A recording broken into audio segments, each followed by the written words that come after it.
Hi good morning everyone. పనివాళ్ళు పందిరేస్తే పిచ్చుకలొచ్చి పడగొట్టి అని చెప్పేదనమాట మా అమ్మమ్మ శాస్త్రము. అలా ఉంది.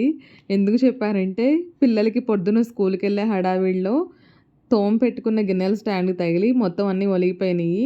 మళ్ళీ అవన్నీ తుడుచుకొని సర్దుకుంటున్నాననమాట. ఎర్లీ మార్నింగ్ పిల్లలు బ్రేక్‌ఫాస్ట్‌లు, స్నాక్సు, లంచ్ అవన్నీ ప్రిపేర్ చేసి మనందరం హడావిడిలో ఉంటాం కదా! స్కూల్‌కి పంపించాలనే హడావిడిలో. అందుకని పిల్లలకి అల్లం చట్నీ పెట్టి పంపించేశాను బ్రేక్‌ఫాస్ట్‌లోకి. ఇంట్లోకి పల్లీ చట్నీ చేస్తున్నాను. ఎంత హడావిడిగా మొదలవుతుందో మన రోజంతా. మల్టీ టాస్కింగ్ లాగా ఓ పక్కన పాలు, ఓ పక్కన చట్నీకి వేయిస్తున్నాను. దోసలు వేసుకుంటున్నాను. చట్నీ మిక్సీ పట్టేసేసాను.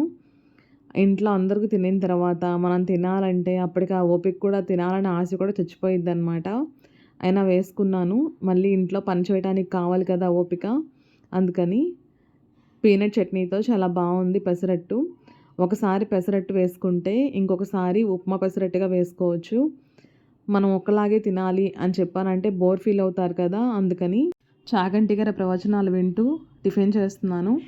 ఇంట్లో అందరికీ టిఫిన్ వేసి ఇచ్చిన తర్వాత మనం ఒక్కళ్ళమే కూర్చొని తినాలంటే మనకి చాలా బాధగా ఉంటుంది. కానీ తప్పదు. పొట్టలో ఏమన్నా పడితేనే కదా మళ్ళీ మనం పని చేయగలుగుతాము. అందుకని ఒక్కళ్ళమే కూర్చొని తినాలంటే బోరు. కానీ ఏం చేస్తాం, ఇంకా ఎక్కడ వాళ్ళు అక్కడ అందరూ వెళ్ళిపోయారు.